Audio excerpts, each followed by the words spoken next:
And now, I'd never forget again. I never thought I'd become the kind of woman who would sleep on the floor of her own bedroom. But there I was, at 2 in the morning, lying on the cold hardwood with a thin blanket, listening to another woman breathe softly in my bed. My bed. The one I'd picked out. The one I'd made every morning for 7 years. And my husband, the man who promised to love and cherish me, was right there beside her, his arm draped over her waist like she belonged there. Like I was nothing. Like I was less than nothing. That night changed everything. That night, something inside me didn't just break. It sharpened. It transformed. Because when you hit rock bottom, when someone you love humiliates you in the cruelest way possible, you have 2 choices. You can stay down, or you can rise up and make sure they regret every single moment they underestimated you. My name is Sarah, and this is the story of how my husband told me to sleep on the floor so his mistress could use the bed. And what I did next didn't just surprise him. It destroyed the entire fantasy world he'd built on my pain. But before I tell you how I dismantled his life piece by piece, before I reveal the revenge that left him and his precious mistress completely shattered, I need you to do something for me. Smash that like button right now. Subscribe to this channel and drop a comment telling me where you're watching from. Because trust me, you're going to want to follow every single second of this story. And I want to know I'm not alone. I want to know that somewhere out there, someone understands what it feels like to be betrayed by the person who is supposed to protect you. Now, let me take you back to where it all began, because you need to understand who I was before that night. You need to know what I gave up, what I sacrificed, and how deeply I loved the man who would eventually look me in the eyes and tell me I wasn't worthy of sleeping in my own bed. 7 years ago, I was a different person. I was hopeful. I was trusting. I believed in love, in marriage, in building a life together. I met David at a friend's barbecue on a warm summer evening. He wasn't the loudest person in the room or the most obviously charming, but when he talked to me, he made me feel like I was the only person who existed. He asked questions. He listened. He remembered small details I mentioned in passing. 3 weeks later, he brought me a book I'd mentioned wanting to read. Such a simple gesture, but it made my heart melt. We dated for 2 years, 2 beautiful, seemingly perfect years. He'd bring me coffee in the morning, leave little notes in my bag, call me in the middle of the day just to hear my voice. My friends were jealous. My mother adored him. Even my father, who never approved of anyone, shook David's hand and told me I'd found a good man. A provider, someone stable. David worked in finance. He was ambitious, driven, always talking about building our future. I was working as a graphic designer for a small agency, and I loved it. I loved the creativity, the independence, the feeling of making something with my own hands. But David had dreams, big dreams. He wanted to start his own investment firm. He wanted the house, the cars, the life that looked perfect from the outside. When he proposed, it was everything I'd imagined. Candlelight, a rooftop restaurant, a ring that sparkled under the city lights. I said yes before he even finished asking. I thought I was the luckiest woman alive. We got married 6 months later. Nothing extravagant, just close family and friends, but it was beautiful. I felt beautiful. David looked at me that day like I was his entire world, and I believed it. God, I believed it so completely. The first year of marriage was good, really good. We moved into a modest apartment, both of us working hard, saving money for the future David kept painting for us. I supported his dream. When he said he needed to invest more time in building connections, networking late into the night, I encouraged him. When he said we needed to be careful with money so he could fund his business, I cut back on everything. I stopped buying new clothes. I gave up my gym membership. I made meals at home, every single night. Then 2 years into our marriage, David's firm finally took off. He landed a major client, then another, then another. Suddenly, money wasn't tight anymore. We moved into a beautiful house in a gated community. 3 bedrooms, a modern kitchen, a backyard I'd dreamed of having. I decorated every room with care, turning that house into our home, our sanctuary. But something strange happened when David found success. He changed. At first, it was subtle. So subtle I convinced myself I was imagining things. He started coming home later. He was on his phone constantly, even during dinner. When I tried to talk to him about his day, he'd give me short, distracted answers.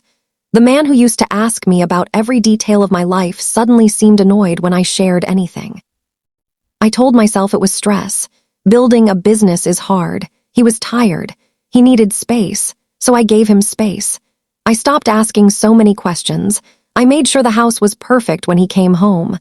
I tried to be understanding, supportive, patient. But patience doesn't fix a marriage that's already breaking. It just delays the inevitable. By our 4th anniversary, David barely looked at me. We didn't go out anymore. He forgot our anniversary completely. When I mentioned it the next day, hurt and trying not to cry, he snapped at me, told me he had important things to deal with and couldn't be expected to remember every little date, our anniversary. I started noticing other things too. He became critical. Nothing I did was right. The dinner was too salty or too bland. The house was too cluttered or too sterile. I was too clingy or too distant. It was like he was looking for reasons to be angry with me, and I couldn't understand why. What had I done wrong? What had changed? I tried everything to fix it. I read books on marriage. I suggested counseling. I planned date nights that he'd cancel at the last minute. I changed my hair, bought new dresses, tried to be more interesting, more fun, more whatever he seemed to want. But nothing worked. He just kept drifting further away, and I kept blaming myself. My friends started asking questions. They noticed David never came to gatherings anymore. They saw how I made excuses for him, how I defended him even when he didn't deserve it. My best friend Jessica pulled me aside one day and asked me point blank if I was happy. I lied. I smiled and told her everything was fine. We were just going through a rough patch. All marriages have them, right? But it wasn't fine. I was drowning, and the person who was supposed to save me was the one holding me underwater. The financial control started around year 5. David had always managed our money.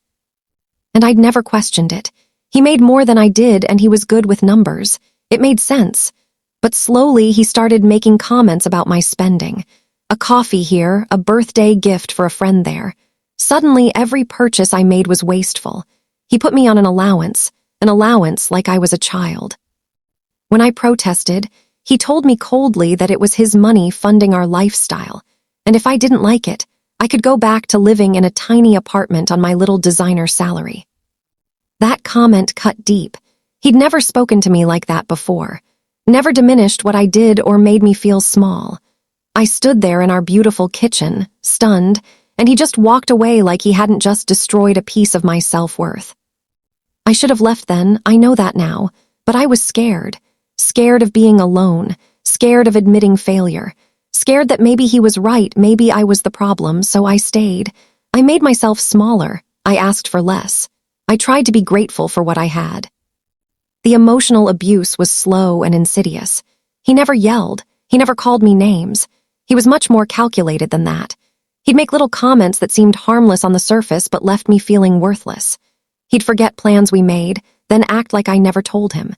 He'd dismiss my feelings, my opinions, my entire existence. And when I got upset, he'd tell me I was too sensitive, too emotional, too dramatic. I started doubting myself constantly. Was I too sensitive? Was I remembering things wrong? Was I asking too much? My confidence eroded bit by bit until I barely recognized myself anymore. The strong, independent woman who loved her work and had dreams of her own disappeared. In her place was someone who walked on eggshells, who constantly apologized, who lived in fear of saying the wrong thing. My work suffered. I couldn't focus. I made mistakes. Eventually, I quit my job altogether.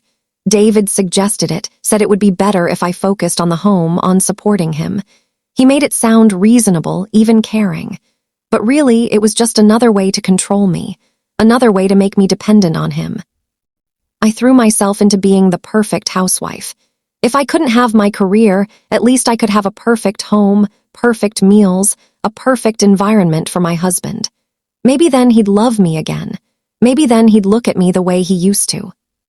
But he never did. His eyes just grew colder. His presence in our home became more like a stranger renting a room than a husband sharing a life. We slept in the same bed, but we might as well have been on different planets. Then she appeared, Vanessa. Though I didn't know her name at first, I just knew something had shifted again, but this time it felt different. more dangerous.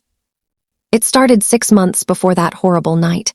David came home one evening actually smiling, actually engaged. He was on his phone, laughing at something, his whole face lit up in a way I hadn't seen in years. My heart did this stupid, hopeful little jump. Maybe things were getting better. Maybe he was happy again. "Good day," I asked, serving dinner. He barely glanced at me. "Yeah, got a new client, big account, this could be huge for the firm." I smiled, genuinely happy for him. "That's wonderful, honey, tell me about it." But he didn't. He just kept looking at his phone, that smile playing on his lips, and I realized with a cold, sinking feeling that he wasn't smiling about a client. That expression, that light in his eyes, that was something else entirely. I knew because he used to look at me that way, a lifetime ago. Over the next few weeks, David became even more absent, but it was different from before. Before, he'd been cold and distant. Now he was distracted, secretive, almost giddy at times. He showered more often, started wearing cologne again, bought new clothes without me even knowing until I saw them in the closet. He was on his phone constantly, but he'd angle it away from me or leave the room to take calls. I wasn't stupid. I knew what this looked like. But I was terrified to confront it because once I said the words out loud, once I accused him of cheating, everything would become real. The marriage would be truly over. So I did what scared, desperate people do. I looked for evidence to prove myself wrong. I checked his phone one night while he was in the shower. My hands were shaking so badly I could barely unlock it. I knew his passcode. He'd never bothered to hide it from me because he'd never thought I'd look. His arrogance would eventually be his downfall, but I didn't know that yet. The messages were right there, not even hidden. A contact saved as V with a red heart emoji, hundreds of messages. I scrolled through them, each one feeling like a knife in my chest. "Can't stop thinking about you. Last night was incredible. She suspects nothing. She's too busy playing housewife. You're so much more exciting than anything waiting for me at home." There were photos, too. A beautiful woman with long, dark hair, perfect makeup, designer clothes. She was younger than me, thinner, more polished. Everything I used to be before this marriage consumed me. In the photos, she was always smiling, confident, draped over my husband like she owned him. Maybe she did. Maybe I'd lost him so long ago that I'd just been too pathetic to notice. I heard the shower turn off and quickly put the phone back exactly where it had been. I made it to the kitchen before David came out, and somehow I didn't scream. Somehow I didn't cry. I just stood there, gripping the counter, trying to remember how to breathe. That night, lying next to him in bed, I felt like I was sleeping next to a stranger. No, worse than a stranger. An enemy. Someone who smiled at another woman while I made his dinner. Someone who touched someone else while I washed his clothes. Someone who promised her excitement while I gave him everything. I should have confronted him. I should have thrown him out. But I was financially dependent on him now. I had no job, no income, no savings of my own. He controlled everything. And some broken part of me still hoped this was a phase, that he'd come to his senses, that the man I married was still in there somewhere. So I watched, and I waited, and I pretended not to notice when he came home smelling like perfume that wasn't mine. I pretended not to see the receipts for jewelry I never received. I pretended my heart wasn't shattering into smaller and smaller pieces every single day. But David didn't just continue the affair. He got bolder, more careless, or maybe he just stopped caring whether I knew. Maybe my pain had become so irrelevant to him that he didn't even bother to hide it anymore. He started staying out overnight. "Business trips," he'd say. "Client emergencies." I'd nod and smile and die a little more inside. He stopped touching me completely, stopped looking at me. Some nights he'd sleep in the guest room, claiming I snored or he needed better rest for important meetings. The cruelty escalated too. He'd make comments about my appearance, my weight, my lack of ambition. He'd compare me to other women, never by name, but I knew. I knew he was comparing me to her, to Vanessa. I'd learned her name from those messages, and it haunted me. Vanessa. Even her name sounded prettier than mine. My self-esteem was in ruins. I looked in the mirror and saw everything he saw, someone plain, boring, worthless. I started skipping meals, thinking if I lost weight he might notice me again. I'd spend hours on my makeup and hair, hoping he'd say something kind. He never did. Jessica tried to reach out, but I'd isolated myself so completely that even my best friend couldn't get through anymore. I was ashamed. Ashamed that my marriage was failing. Ashamed that I wasn't enough. Ashamed that I'd given up everything for a man who looked at me like I was an inconvenience. Then came the night that everything changed. The night that broke me completely and, ironically, set me free. It was a Friday evening. David came home earlier than usual, around 8. I was in the living room, reading, trying to fill the endless empty hours of my life. He walked in, and immediately I knew something was different. He looked annoyed, tense. "We need to talk," he said. My heart stopped. This was it. He was going to ask for a divorce. Part of me felt relief. At least it would be over. At least I could stop pretending. "Okay," I managed to say. He didn't sit down, just stood there, looking at me like I was a problem he needed to solve. "I have a friend coming to stay for a while, a colleague. She's having issues with her apartment, and she needs a place to stay until she figures things out." She, of course it was a she. "How long?" I asked quietly. "I don't know, a week, maybe 2, it's a favor, she's important to the business." I should have said no, I should have laughed in his face. But I was so trained to be accommodating, so conditioned to put his needs first, that I just nodded. "The guest room is available." Something flickered across his face. Irritation. "The guest room isn't comfortable enough. She'll take our bedroom. We'll figure something else out." I stared at him. "What?" "You heard me. The master bedroom has the better mattress, the better bathroom. She's doing me a favor by trusting me with this situation. The least we can do is make her comfortable." "David, that's our bedroom. Where will we sleep?" "I'll take the guest room. You can use the couch or something. It's only temporary." The couch. He wanted me to sleep on the couch in my own house so his mistress could have my bed. Because I knew who this colleague was. I knew this was Vanessa. And he was bringing her into our home, into our bed, and displacing me like I was nothing. "No," I said. The word came out stronger than I felt. "No, David, that's not reasonable. If she needs help, she can have the guest room, but our bedroom is ours." His eyes went cold, ice cold. "Nothing in this house is yours, Sarah. I pay for everything. The mortgage, the bills, the food you eat. This is my house, my bedroom, my decision. She's coming tomorrow, and you'll be gracious and welcoming, or we're going to have a very different conversation about your place here." My place here. Like I was a servant, like I was less than a guest in the home I'd made beautiful for him. I couldn't speak, couldn't move. He walked away, up the stairs to pack a bag for the guest room, and I sat there drowning in humiliation. But I told myself it would be okay. I'd sleep on the couch for a few days. It was uncomfortable and degrading, but I could survive it. I'd survived everything else. I had no idea how much worse it was going to get. Vanessa arrived the next day in the afternoon. I watched from the window as she pulled up in a sleek black BMW. She was even more stunning in person. Tall, elegant, confident.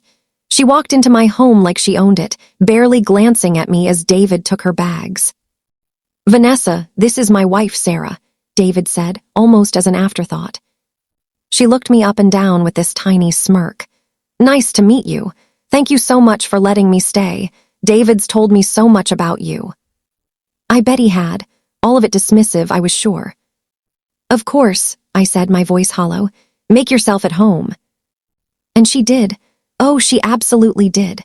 She took over my bedroom, my bathroom, my space. I could hear her laughing with David upstairs while I made dinner that first night. They came down together, comfortable, familiar, and I served them like hired help. Vanessa made small comments throughout the meal about the food, the house, the decor. Nothing overtly rude, but little digs that made me feel small. David didn't defend me, didn't tell her to be respectful. He just laughed along with her observations, joining in sometimes with his own criticisms. I cleaned up dinner alone while they watched a movie in the living room. My living room. I could hear them talking, laughing. At one point, I heard the sound go quiet, and I didn't want to think about what was happening in there. That night, I made a bed on the couch with some spare blankets. It was uncomfortable, the couch too short, the living room too exposed. I barely slept. Around midnight, I heard footsteps on the stairs, both of them going up together, going to my bedroom, together. I stared at the ceiling and felt something inside me start to crack. The next few days were a special kind of torture. Vanessa paraded around in revealing clothes, making sure I saw how comfortable she was. She'd come down for breakfast in David's shirt and nothing else. She'd kiss him in front of me, touch him, whisper things that made him laugh, and he let her. He encouraged it. I was a ghost in my own home, invisible, irrelevant. Then came that night, 4 days into Vanessa's stay. I'd been sleeping on the couch, my back aching, my spirit shattered. But that particular evening, I was exhausted beyond measure. I'd spent the whole day cleaning, cooking, trying to stay out of their way while they enjoyed their weekend together. By 10 p.m., I was ready to collapse. I went upstairs without thinking, muscle memory guiding me to my bedroom. I just wanted to grab my pillow, the good one that supported my neck. I opened the door quietly. They were in bed, my bed together, not sleeping. David's eyes snapped to me, furious. "What the hell, Sarah? Don't you knock?" I stood frozen. I just needed my pillow. Vanessa sat up, not even bothering to cover herself, looking at me with amused contempt. "Could you grab mine too while you're here? The other one's too flat."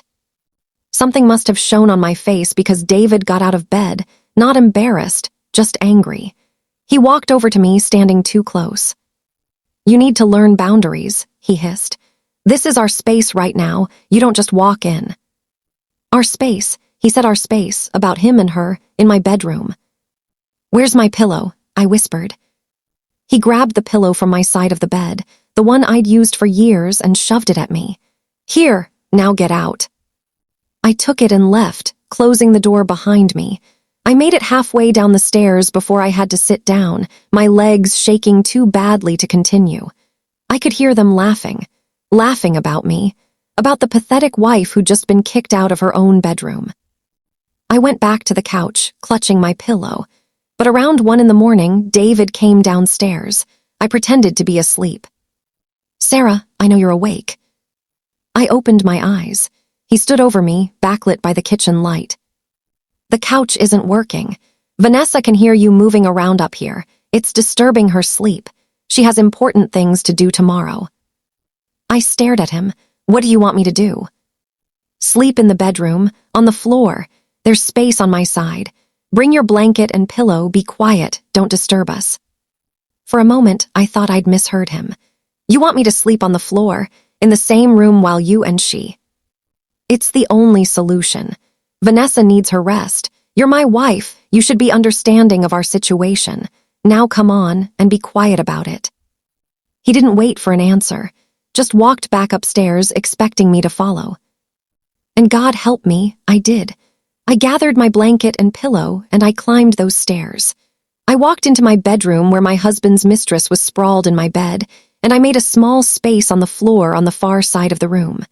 I lay down on the hard wood, pulling the thin blanket over me. Vanessa was awake.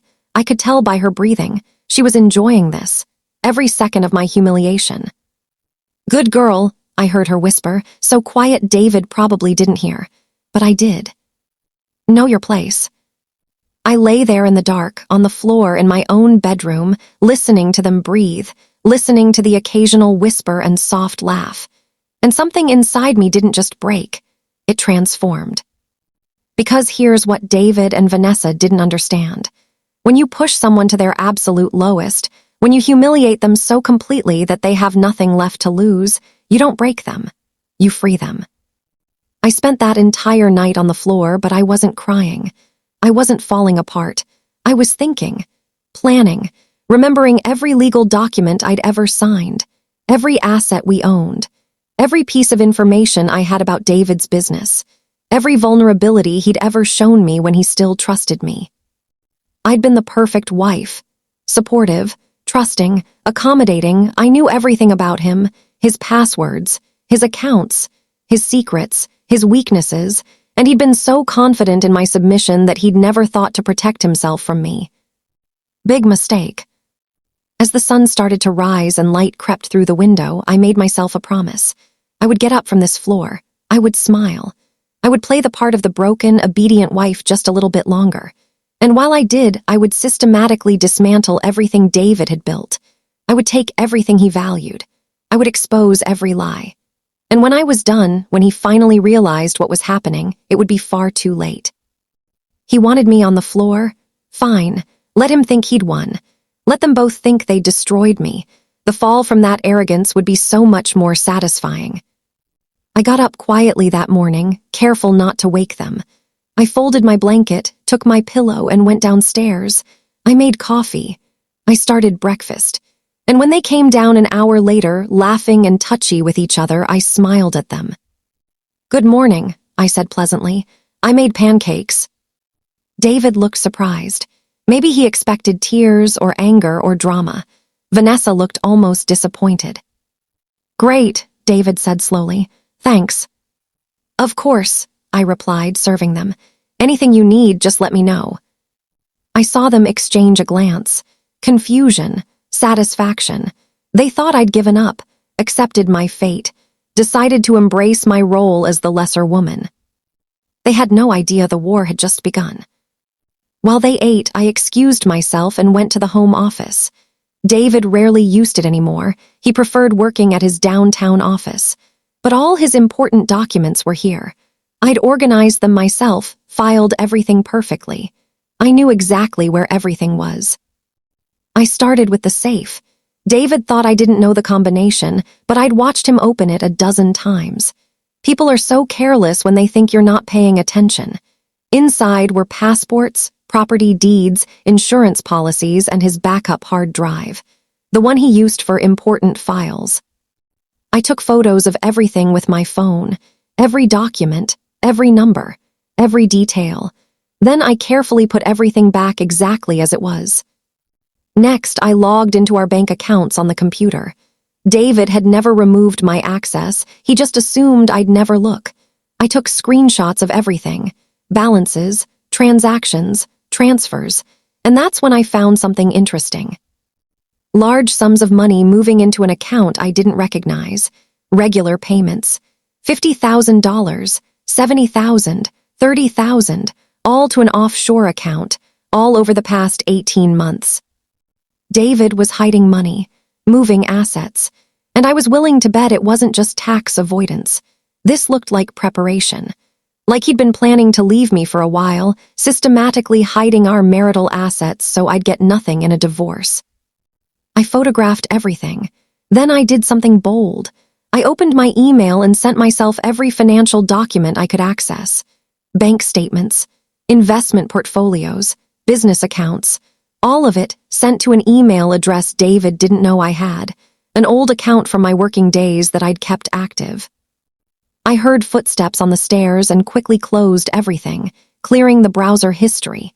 By the time David appeared in the doorway, I was just tidying up the desk. "What are you doing?" he asked suspiciously. "Just dusting," I said, holding up a cleaning cloth I'd grabbed. The office was looking messy. He watched me for a moment longer, then nodded. "Vanessa and I are going out. We'll be back for dinner, 7 o'clock. Make something nice." "Of course," I said. "Have a good time." They left 20 minutes later, dressed up, happy, off to spend the day together in public. Probably hoping someone would see them. David was that arrogant. He didn't care anymore who knew about his affair. The moment their car pulled away, I moved into action. First, I called a lawyer. Not just any lawyer. The best divorce attorney in the city. A woman named Margaret Chen who had a reputation for absolutely destroying unfaithful husbands in court. Her consultation fee alone was expensive, but I didn't care. I used the credit card David didn't monitor closely, the one for household expenses. Margaret could see me that afternoon.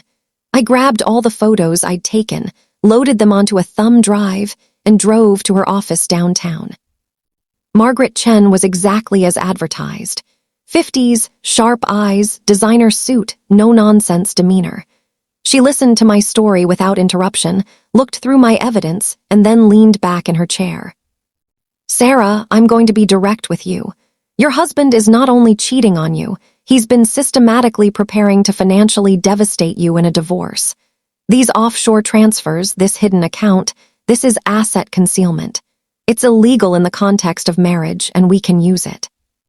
My heart was pounding. What do I do? First, we document everything, and I mean everything.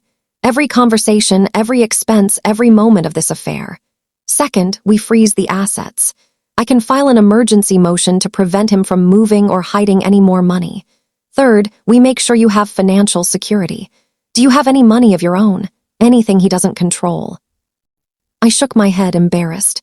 Nothing. I quit my job. He manages everything. Then we need to get you some. Discreetly. How much can you move without him noticing? I thought about it. Maybe 10,000 from the household account. He doesn't check it often. He just auto-transfers money into it monthly. Do it. Open a new bank account at a different bank. In your name only. Move the money there. That's your escape fund. And Sarah, here's what else you're going to do. For the next hour, Margaret laid out a strategy. Document everything. Record conversations if legal in our state, which it was with one-party consent. Gather evidence of the affair. Find proof of Vanessa staying in our home. Get witnesses if possible. And most importantly, don't let David know anything was wrong. Can you do that? Margaret asked. Can you go home and pretend everything's fine while we build this case? I thought about lying on the floor the night before. About Vanessa's whispered, know your place. About David's cold eyes telling me nothing in the house was mine. Yes, I said, I can do that. Good, Margaret said, shaking my hand. I'll start the paperwork. Don't sign anything David gives you. Don't agree to anything. And Sarah, you're stronger than you think. Any woman who can sleep on the floor and wake up ready to fight is a warrior. We're going to make sure you get everything you deserve. I left her office feeling something I hadn't felt in years. Power. Control. Hope.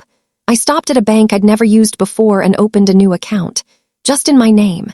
Then I went to the grocery store, bought ingredients for an elaborate dinner, and drove home. By the time David and Vanessa returned at 7, I had a roast in the oven, wine breathing on the counter, and a smile on my face. I played my part perfectly that night. The dutiful wife. The woman who knew her place. I served them, cleaned up after them, and when David told me to sleep on the floor again, I did it without argument.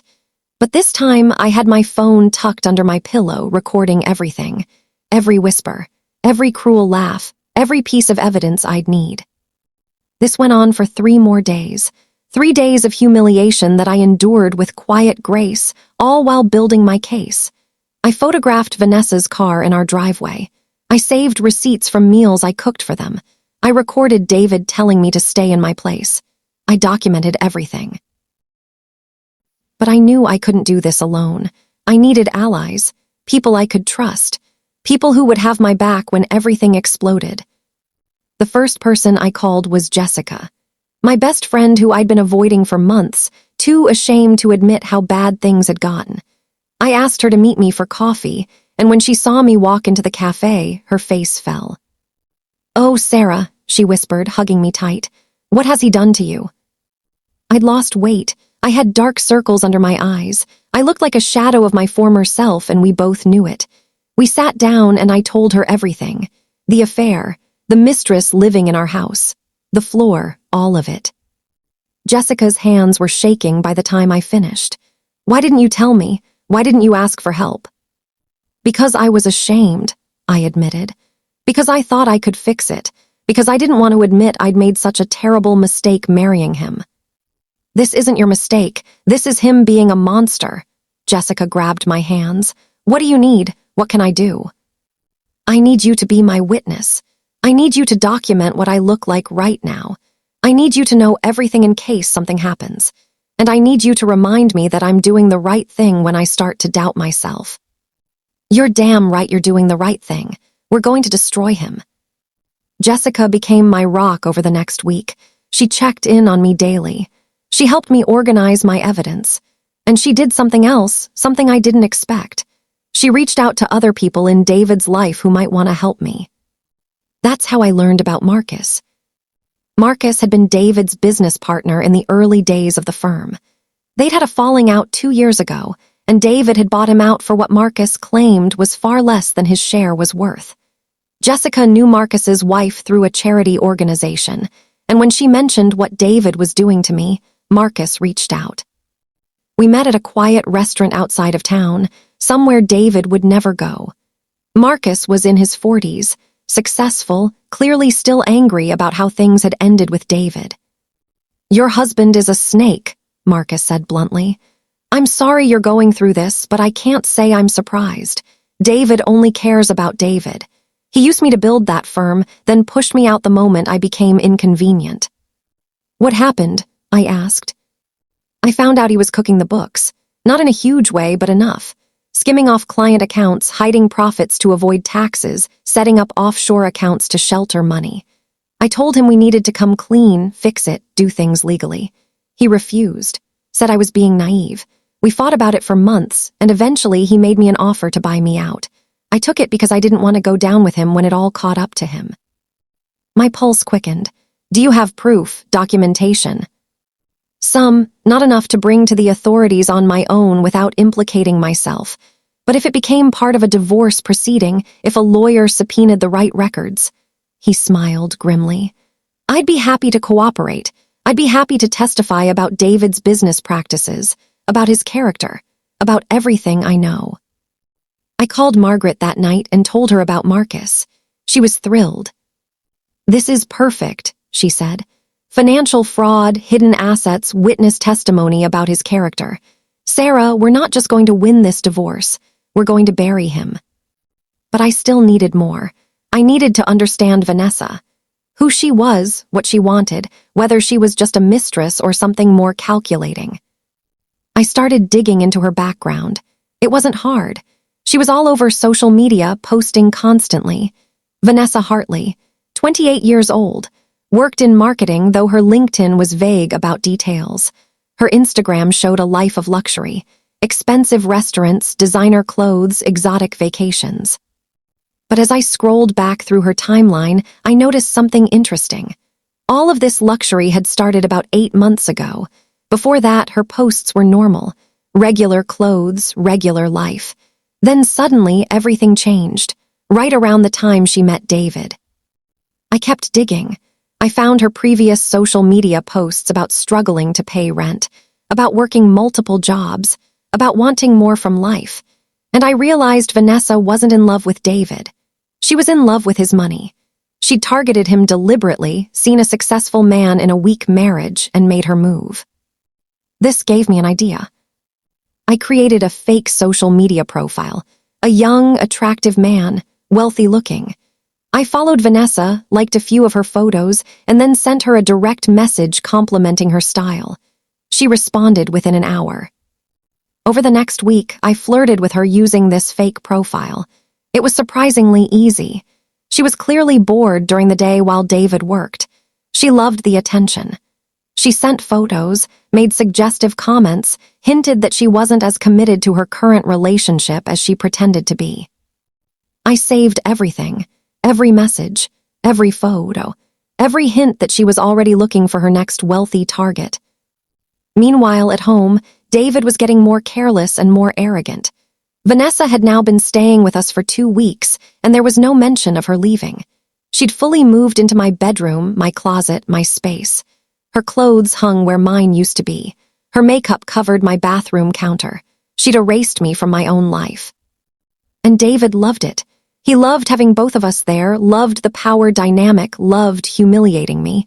He started making demands, wanted his clothes ironed a certain way, wanted meals at exact times, wanted the house spotless, treated me like staff.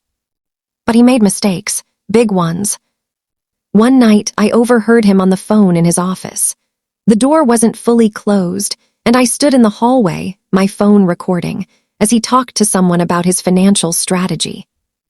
Everything's moved offshore now. When I file for divorce, Sarah won't see a penny. The prenup was ironclad, and even if it wasn't, I've hidden the assets. She'll get the house maybe, some small settlement, but the real money, she'll never touch it. And once I'm free, Vanessa and I can really start our life. He was planning to divorce me. This whole thing with Vanessa staying here, this humiliation, it wasn't just an affair. It was a strategy. He was flaunting her, pushing me to my breaking point, hoping I'd be the one to file for divorce so he could play the victim. And he thought he'd protected all his money so I'd walk away with nothing. I took the recording straight to Margaret the next day. She listened to it twice, her smile growing. He just confessed to asset concealment and intent to defraud you in a divorce. On tape. Sarah, this is gold. We have him. What do we do now? Now we move fast, before he files, before he moves any more money. I'm going to file a divorce petition and an emergency motion to freeze all assets. I'm going to subpoena his business records, his bank accounts, everything. And I'm going to request full forensic accounting. The judge is going to assign someone to find every penny he's hidden. My hands were shaking. When? Tomorrow, can you be ready? Once we file, everything changes. He'll know. There's no more pretending. I thought about it. About the floor I'd been sleeping on. About Vanessa's smirk. About David's cold dismissal of our entire marriage. About every moment of pain and humiliation over the past months and years. I'm ready, I said. Do it.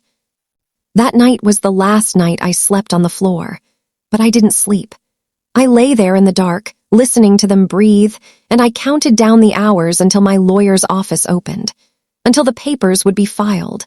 Until everything David thought he controlled would come crashing down. At 6 a.m, I got up quietly.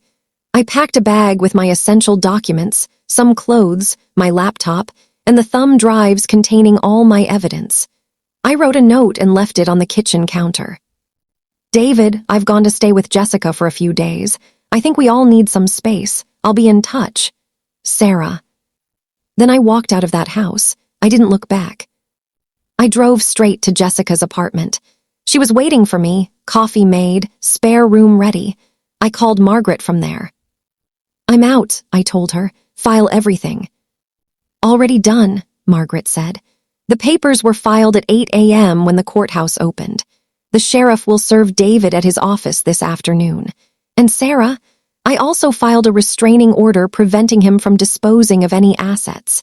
Every account is frozen as of 1 hour ago. I closed my eyes and took a deep breath. It was done. The war was officially declared. David called me at 2:30 p.m. I didn't answer. He called again, and again. 15 times in an hour, then the text started. What the hell did you do? Call me right now. You stupid bitch. Do you have any idea what you've done? I own you. You're nothing without me. You'll regret this. I saved every message. More evidence of his character. Then Vanessa called from her own phone. I did answer that one, on speaker so Jessica could hear. Sarah, what's going on? David just came home furious. Something about frozen accounts and divorce papers. Yes, I said calmly. I filed for divorce. I'm sure this is inconvenient for you, but you'll need to make other living arrangements. That house is marital property, and I'll be staying there once we sort out the temporary orders. You can't do this, David said. David lied to you about a lot of things, I'm guessing, but that's between you two. Please have your things out of my house by this weekend. I hung up. Jessica was staring at me with admiration. Who are you right now? Because you're amazing. I smiled, a real smile, the first one in months. I'm Sarah, the woman I used to be before I let a man make me small. But the real fireworks were still to come. Margaret called an emergency hearing for the following week to address temporary orders. Who would stay in the house, how expenses would be handled, and most importantly, to present our evidence of David's hidden assets and financial fraud. David showed up with his own lawyer, an expensive suit named Richard something. David looked furious but confident. He thought his prenup would protect him. He thought his hidden money was safe. He thought I was still the weak, broken woman who'd slept on his floor. The judge was a woman in her 60s named Judge Patricia Morrison. Margaret had specifically requested her. Judge Morrison had a reputation for absolutely hating men who tried to cheat their wives in divorce. Margaret presented our evidence methodically. The bank records showing offshore transfers, the recording of David discussing hiding assets, Marcus's testimony about David's business practices, the photos and documentation of Vanessa living in our home, the recordings of David's cruel treatment of me. I watched David's face as each piece of evidence was presented. I watched the confidence drain away. I watched him realize that I'd outsmarted him, that the stupid, weak wife he'd dismissed had been gathering ammunition while he'd been busy congratulating himself on his cleverness. His lawyer tried to argue, tried to claim the offshore accounts were legitimate business holdings, tried to dismiss the recordings, but Margaret was relentless. Then she played her final card. She presented evidence of Vanessa's online activities, including the messages she'd been sending to my fake profile, the one where she talked about finding someone wealthier than her current situation. "Your Honor," Margaret said, "Mr. Hartley has not only been unfaithful and abusive, but he's also been systematically defrauding my client in preparation for this divorce. Meanwhile, his mistress has been actively seeking her next target. I have evidence that she's been using Mr. Hartley for financial gain while simultaneously looking for someone with even more money." David turned to look at his lawyer, confused. His lawyer looked just as confused. Margaret pulled up the messages on the courtroom screen. Vanessa's words to Jake, my fake profile, talking about how she was just using this guy until something better comes along. How she was playing the long game for financial security. How David was boring but useful. The color drained from David's face. Judge Morrison read through the evidence, her expression growing more disgusted by the minute. Finally, she looked up. "Mr. Hartley, in my 30 years on the bench, I have rarely seen such a clear case of marital misconduct and financial fraud. Not only have you been unfaithful, not only have you emotionally abused your wife, but you've attempted to hide marital assets to deprive her of her legal rights. This court does not look kindly on such behavior." She ruled on everything in my favor. I got the house. David was ordered to move out immediately. All accounts remained frozen pending full forensic accounting. I was granted a generous temporary support payment, and the judge ordered David to pay my legal fees. "Furthermore," Judge Morrison continued, "I am referring this matter to the district attorney's office for investigation into possible tax, fraud, and financial crimes. Mr. Hartley, you may leave this courtroom, but I suspect your legal troubles are just beginning." David stood there, speechless. His expensive lawyer gathered papers quickly, clearly wanting to distance himself from the disaster. As they left, David turned to look at me. The contempt in his eyes had been replaced with something else. Shock, fear, and the beginning of understanding that he'd underestimated me in the worst possible way. I didn't smile, didn't gloat. I just looked back at him calmly. And I saw the exact moment he realized who had really won. The fallout from that hearing was immediate and devastating. For David, not for me. For the first time in years, I wasn't the one suffering. I wasn't the one losing. I wasn't the one lying awake at night wondering how everything had gone so wrong. Within 24 hours of Judge Morrison's ruling, David was required to vacate our home. I returned with Jessica by my side to find him there, packing his things with an anger that radiated off him in waves. Vanessa was nowhere to be seen. "Where's your girlfriend?" I asked, my voice steady. He didn't look at me, just kept throwing clothes into a suitcase. "Gone. She left this morning, happy now." I should have felt satisfaction, but mostly I just felt tired. "I'm not happy, David. I'm just done." "You destroyed my life," he said, finally turning to face me. His eyes were red, whether from anger or actual emotion, I couldn't tell. "You froze my accounts. You made me look like a criminal in front of a judge. You ruined everything." "No," I said quietly. "You did that yourself. I just stopped letting you ruin me too." He opened his mouth to say something else, but Jessica stepped forward. "You have 1 hour to get your personal items and leave. Anything else, coordinate through the lawyers. Sarah doesn't owe you another second of her time." David looked at Jessica, then back at me. For a moment, I thought I saw something like regret flash across his face, But then it was gone, replaced by that familiar coldness. He grabbed his bags and walked out. I watched through the window as he loaded his car and drove away from the house we'd shared, the life he'd destroyed. The moment his car disappeared down the street, I started crying. Not sad tears. Release. Relief. Years of tension and pain and fear just pouring out of me.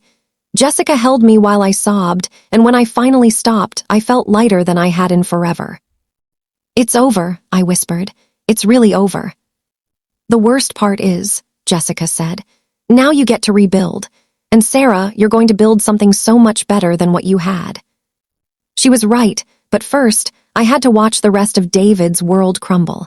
And crumble it did, spectacularly.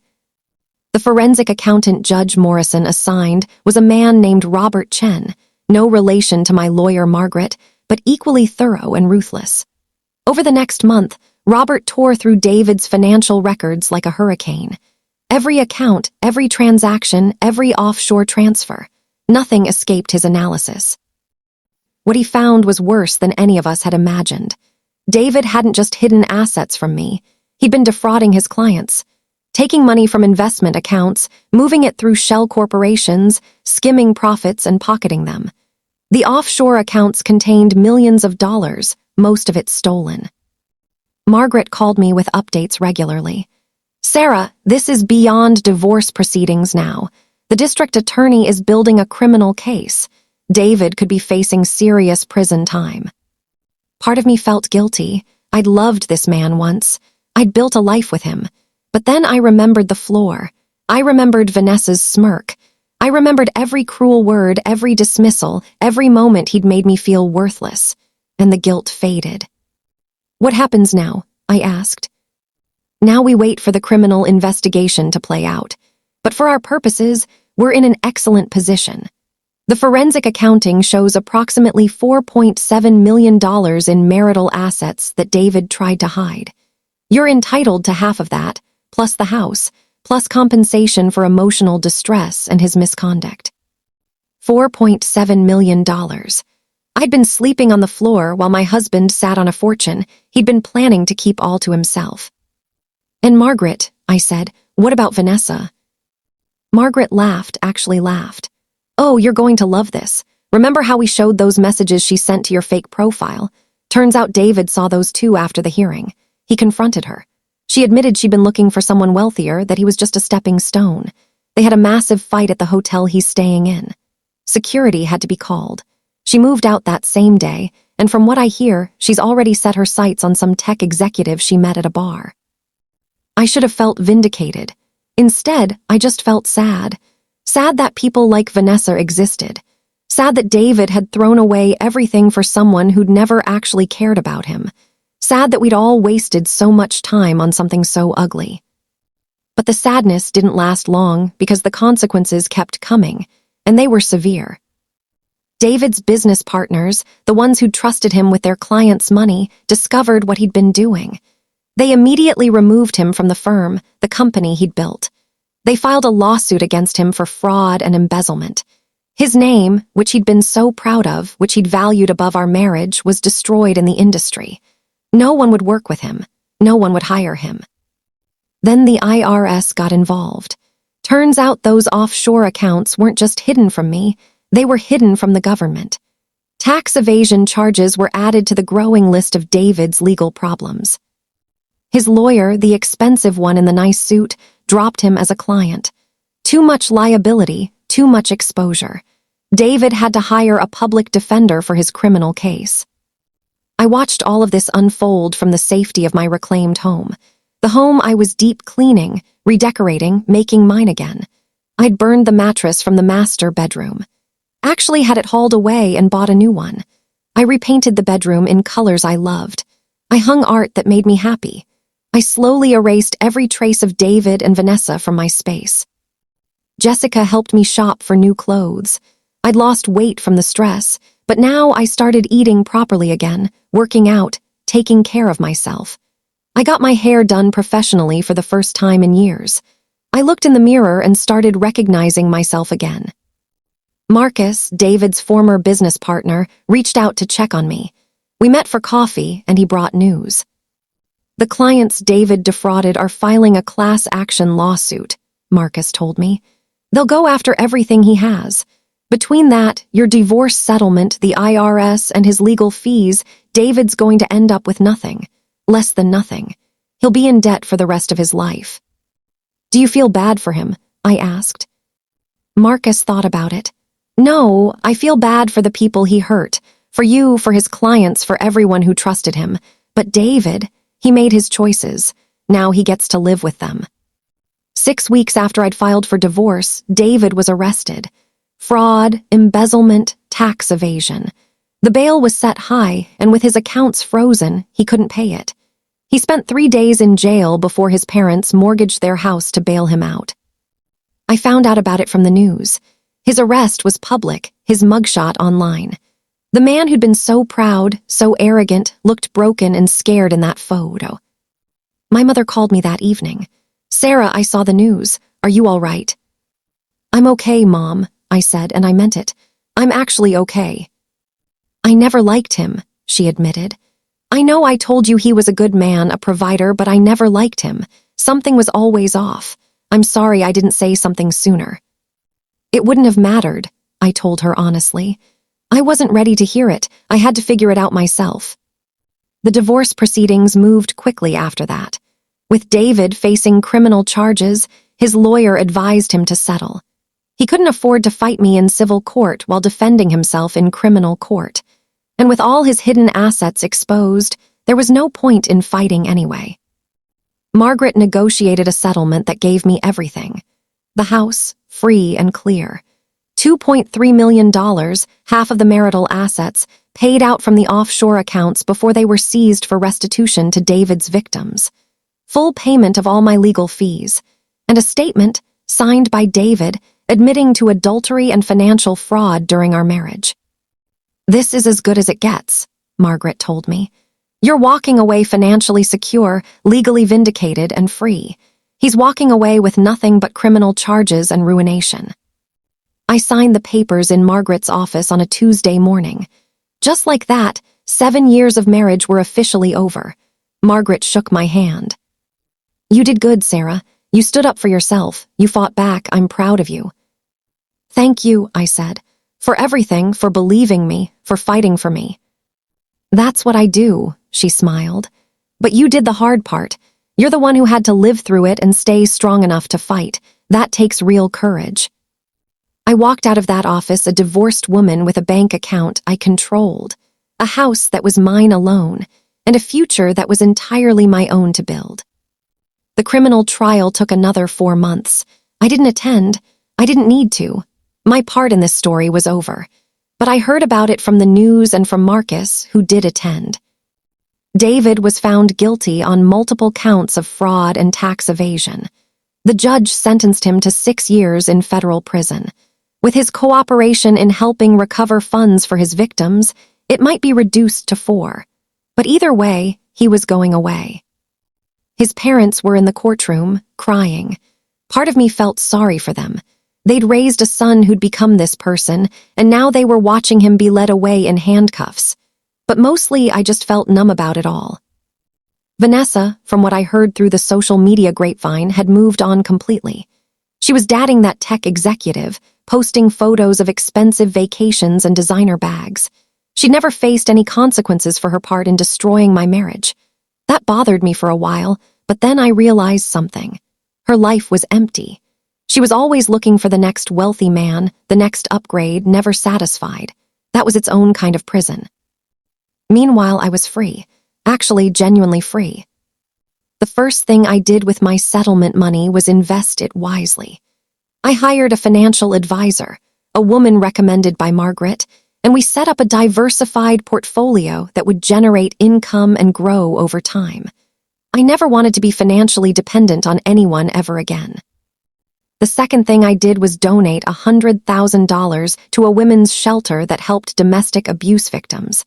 Because even though David never hit me, what he did was abuse. Emotional, financial, psychological abuse. And I wanted to help other women escape situations like mine. The third thing I did was start living again. I reached out to old friends I'd lost touch with during my marriage. I joined a book club. I took up painting, something I'd loved in college but had given up. I traveled, just small trips at first, but it felt incredible to go somewhere just because I wanted to, not because a husband approved or disapproved. And slowly, carefully, I started to rebuild my sense of self. Jessica was there for all of it, cheering me on. "Look at you," she said one day over brunch. "You're glowing, you're actually happy." I am, I realized. For the first time in years, I actually am. "Are you going to date again?" she asked carefully. I thought about it. Eventually, maybe, but not yet. Right now, I'm dating myself, figuring out who I am, what I want, what I deserve. The next man who gets a chance with me is going to have to earn it, and he's going to have to respect me, truly respect me, or he won't last 5 minutes. Jessica raised her glass. To Sarah, the phoenix who rose from the floor. I laughed and clinked my glass against hers. To never sleeping on the floor again. 6 months after the divorce was finalized, I did something I'd been thinking about for a while. I went back to work, not at a big agency like before, but freelance. I started taking on graphic design projects, rebuilding my portfolio, reconnecting with my creativity. It felt amazing to make something beautiful again, to use my skills, to remember that I was talented and capable. One client led to another. My reputation grew. Within a year, I was making good money, not that I needed it with my settlement, but because I wanted to. I wanted to prove to myself that I could support myself, build a career, succeed on my own terms. I even started mentoring young designers, especially women. I'd tell them about the importance of financial independence, of never giving up their careers for anyone, of maintaining their identity in a relationship. I'd share my story, not all the painful details, but enough to help them understand the warning signs I'd missed. 2 years after that horrible night on the floor, I was a completely different person. Stronger, happier, more confident. I'd bought new furniture for every room. The house barely resembled the place I'd shared with David. It was mine now, fully and completely mine. I'd started dating occasionally, nothing serious, just enjoying male company without the pressure of finding a husband. I'd learned that I didn't need a partner to be complete. I was already whole on my own. One afternoon, I was at a coffee shop working on a design project when I saw him, David. He'd been released early for good behavior after serving 3 years.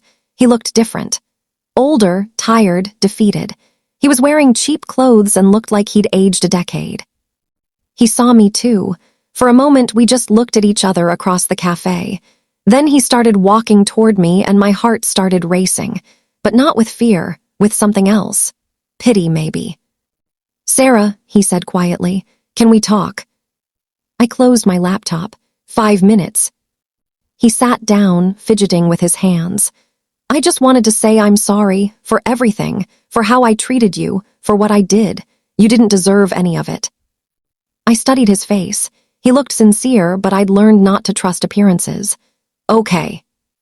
"I lost everything," he continued. "My business, my money, my freedom, and I deserved it. I know I did. But the thing that haunts me most is how I treated you, making you sleep on that floor. God, Sarah, what kind of monster does that?" "The kind who forgot that his wife was a human being with value," I said calmly. "The kind who thought money and power mattered more than love and respect." He nodded, tears in his eyes. "I know, and I'm sorry. I know it doesn't change anything, but I'm sorry." "Thank you for the apology," I said. "I accept it, not for you, but for me, because I'm done carrying anger around." "Are you happy?" he asked. "I hope you're happy." I looked at him, this broken man who'd once had the power to destroy me, and I realized he couldn't hurt me anymore. He was just a person, a flawed, broken person who'd made terrible choices. "Yes," I said honestly, "I am happy, happier than I ever was with you." He flinched but nodded. "Good, you deserve to be happy." He stood up to leave, then paused. "Vanessa, she married that tech guy. It lasted 6 months. He found her cheating and divorced her. She contacted me a few months ago, wanting to talk, maybe reconnect. I told her no. I told her I'd finally learned my lesson about people who use others." "I hope you find peace, David," I said. "I really do. But it's not going to be with me, and it's not going to be by using people. You need to figure out how to be a good person for yourself, not for what you can get from others." "I know," he said quietly. "Goodbye, Sarah." "Goodbye, David." I watched him leave the coffee shop, and I felt nothing. No anger, no pain, no regret, just closure. The final chapter of that part of my life closing for good. I opened my laptop and went back to my design project, a smile on my face. That night I sat in my beautiful bedroom in my comfortable bed that was mine alone, and I thought about everything I'd been through. The pain, the humiliation, the moment on the floor when I'd hit rock bottom, and then the fight back. The strength I'd found, the justice I'd won, the life I'd rebuilt. And I realized something important. That night on the floor wasn't my ending. It was my beginning. It was the moment I stopped being a victim and started being a survivor. It was the moment I decided I was worth fighting for. So now, as I finish telling you this story, I want you to understand something. If you're in a situation like I was, if someone is making you feel small, worthless, less than, I need you to know that you have power. You have value. You have the strength to fight back. It won't be easy. God knows it wasn't easy for me. There were days I wanted to give up. Days I doubted myself. Days the fear almost won. But I kept going. I gathered my evidence, built my case, found my allies, and I fought back with everything I had. And you can too. Don't sleep on anyone's floor, literally or metaphorically. Don't let anyone convince you that you deserve less than respect, love, and dignity. Don't give up your independence, your career, your sense of self for someone who doesn't value you. And if you've already lost those things, know that you can get them back. It's not too late. It's never too late to stand up and fight for yourself. Document everything. Find a good lawyer. Reach out to friends and family. Build your support system. Make a plan. And when you're ready, execute it with precision and strength. The person who's hurting you is counting on you staying weak, staying scared, staying silent. Prove them wrong. Show them what you're really made of. I was that woman on the floor, humiliated and broken, listening to my husband breathe next to his mistress in my bed. But I didn't stay on that floor. I got up. I fought back, and I won. Not just in court, not just financially, but in reclaiming myself, in remembering who I was before someone tried to break me, in building a life that's authentically mine, filled with joy and purpose and peace. That's the real revenge. Not the money, not seeing him go to prison, not watching his life fall apart. The real revenge is my happiness, my success, my freedom, my absolute refusal to let what he did to me define who I am. I'm Sarah. I'm a survivor. I'm a fighter. I'm a woman who knows her worth. And if you're watching this from your own floor, whether it's literal or metaphorical, I want you to know that you can be too. You are stronger than you think. You are worth more than they've told you. You deserve better than what you're accepting.